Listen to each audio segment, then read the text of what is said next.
அன்பான என் சகோதர சகோதரிகளே, இக்கால வேளையிலே என் அன்பான ஸ்தோத்திரத்தை உங்களுக்கு முன்பாக ஏறெடுக்கிறேன். இதோ இரவு பரியந்தும் கர்த்தர் நம்மை அவருடைய இரத்த கோட்டைக்குள்ளே மூடி மறைத்து பாதுகாத்து கொண்டார்.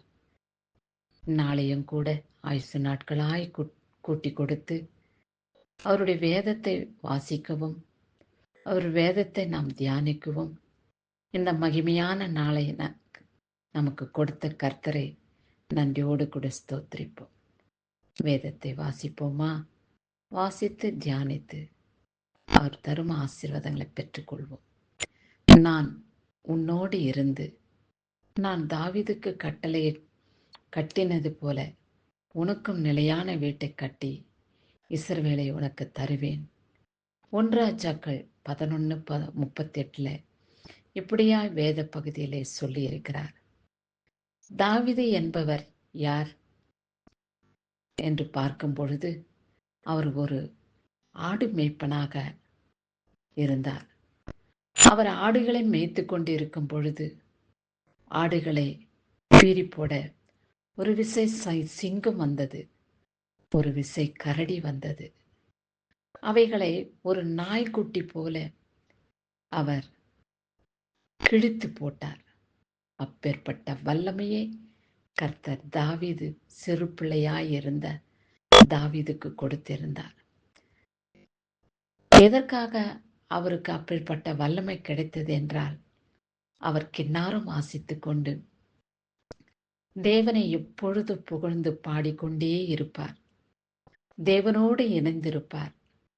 அப்படி இருக்கும் பொழுது இப்பேற்பட்ட பலத்தை கர்த்தர், சிங்கத்தை கிழிச்சு போடக்கூடிய சக்தியை கர்த்தர் தாவீதுக்கு கொடுத்திருந்தார்.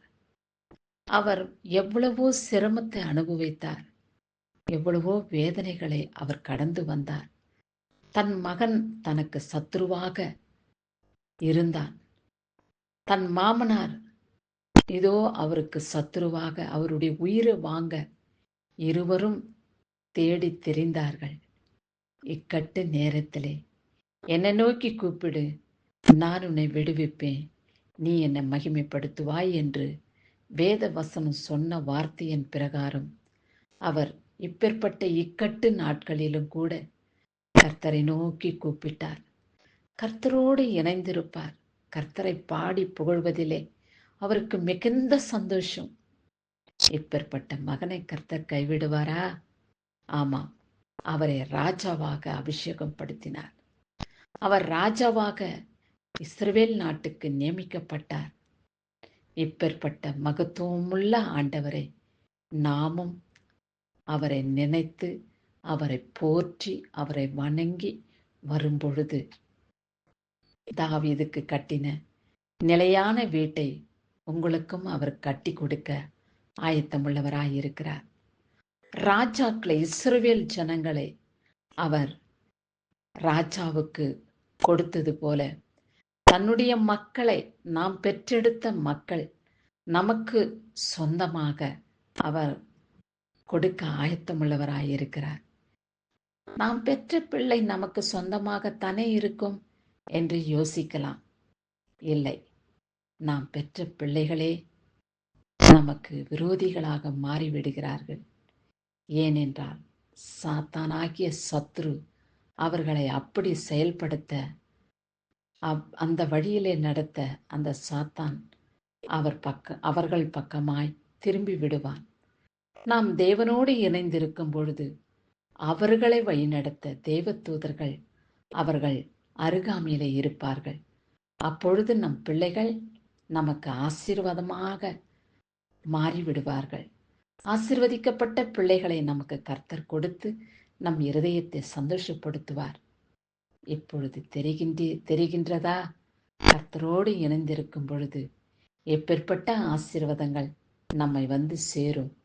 தாவீதை ஒப்பிட்டு சொன்ன இந்த வார்த்தை நமக்கும்